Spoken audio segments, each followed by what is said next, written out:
In the summer of 678 AD, an Arab fleet of several hundred ships sat at the walls of Constantinople.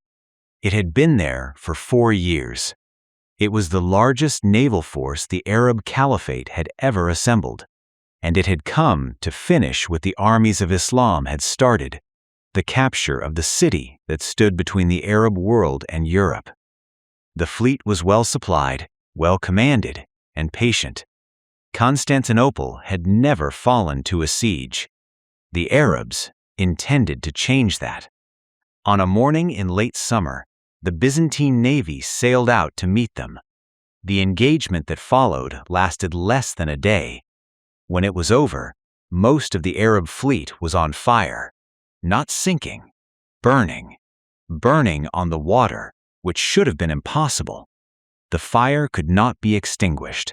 Sailors who jumped into the sea to escape found that the fire followed them. The Arab commanders who survived wrote about the sound it made, a sound like continuous thunder, and about the color of it, which they described as something that had no name in any language they knew. The Arabs withdrew. They would try again in 718 and fail again for the same reason. Constantinople would stand for another 775 years. The recipe that produced that fire on the water was known to perhaps 6 people in the empire. It was never written down. It was passed between them in person, in private, in a language of proportions and temperatures that existed nowhere outside those conversations. The recipe is still unknown today. That is what happened. But what if one engineer had been captured before the battle? What if the recipe had changed hands in the summer of 674, 4 years before the fire was used, when the Arab fleet was still establishing its base at Cyzicus and the Byzantine navy was still deciding whether to engage?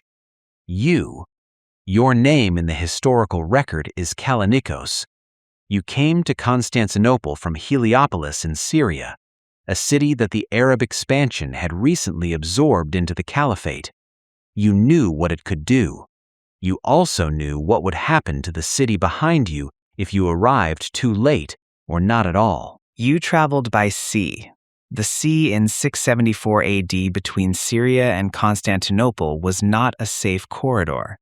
It was contested water. Arab patrols moving through it regularly, Byzantine ships pushing back from the north. Your vessel was a small trading craft, small enough to be ignored, not always ignored. You were taken 3 days from Constantinople, a patrol galley, routine inspection, a captain who noticed the containers in your hold and asked the wrong questions. You told him they contained oil for cooking. He had seen too many people lie to believe you. He took you to the base at Cyzicus and handed you to the man in charge of intelligence. The interrogation lasted 4 days. You held for 3 of them. On the 4th day, you told them what they wanted to know, because the alternative was a thing that human beings cannot maintain indefinitely, which is the decision to die for a city that does not yet know you exist. Constantinople, 678. The naval engagement in the summer of 678 proceeded as planned, as the Arab commanders had planned. The Byzantine siphon ships came out to meet the fleet and opened their bronze tubes, and what came out was fire, the same fire that had come from your containers in the hold of a trading craft 4 years earlier. But the Arab fleet had been waiting for it. The lead ships separated on a prearranged signal, creating channels through which the fire flowed uselessly into open water.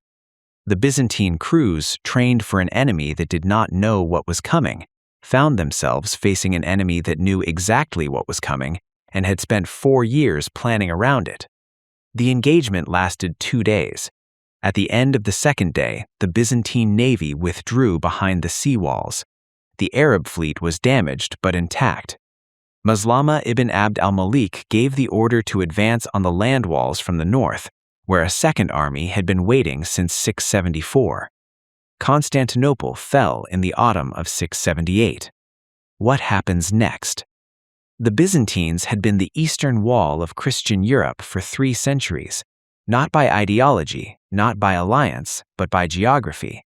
The city sat on the strait between Asia and Europe like a gate that could not be bypassed. When the gate was taken in 678, it was not replaced. There was nothing behind it that served the same function. The Balkans absorbed the first years of expansion. Bulgaria, which would not exist as a state for another 3 years in the original timeline, never existed at all. The expansion moved into Anatolia with nothing to slow it. By 700, Arab governors sat in cities that, in the world you came from, would remain Byzantine for another 700 years. The second front opened west. The Arab expansion into North Africa had been proceeding since the 640s. In the original timeline, that expansion eventually crossed into Spain in 711, 33 years after Constantinople fell. In this timeline, with the Eastern Gate already open and the empire's military resources destroyed or absorbed, the African campaign accelerated.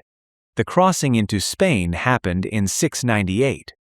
Charles Martel, who would stop the Arab advance at Tours in 732 in the world you came from, was born in 688 into a Europe where the strategic situation was already a generation worse.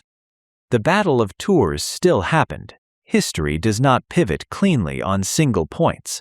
But what Martel stopped in 732 was a consolidation, not an advance. The advance had already proceeded further than it had in the other world before anyone with the power to stop it was old enough to fight. What did not happen is harder to describe than what did. The Byzantine Empire, in the world you came from, preserved Greek manuscripts, Roman law, and the administrative knowledge of the ancient world for 8 more centuries, long enough to transmit them to a Western Europe that was ready to use them. The Renaissance, as it happened, required that transmission. Whether something called a Renaissance would have happened in a Europe reorganized 2 centuries earlier under different intellectual inheritance is a question with no honest answer. Different things would have happened. Some of them might have been better. Most historians, when they describe the fall of Constantinople in 1453, write about what was lost. The fall in 678 would have happened before most of what was lost had been preserved. This did not happen. Kallinikos arrived in Constantinople. The recipe stayed inside the walls. The fire burned on the water in 678, and the Arab fleet withdrew, and the peace treaty that followed held for 30 years. Constantinople stood until 1453, and by 1453 the manuscripts had been copied, the law had been transmitted, and the Europe that received them was ready for what came next. Between that world and this one engineer, 1 patrol, 3 days from the city, and a decision made on the 4th day of an interrogation that in the world that actually happened was never necessary because the patrol never stopped the right ship. The recipe is still unknown. The fire that saved Constantinople burned so completely that it left no trace except the fact of what it prevented.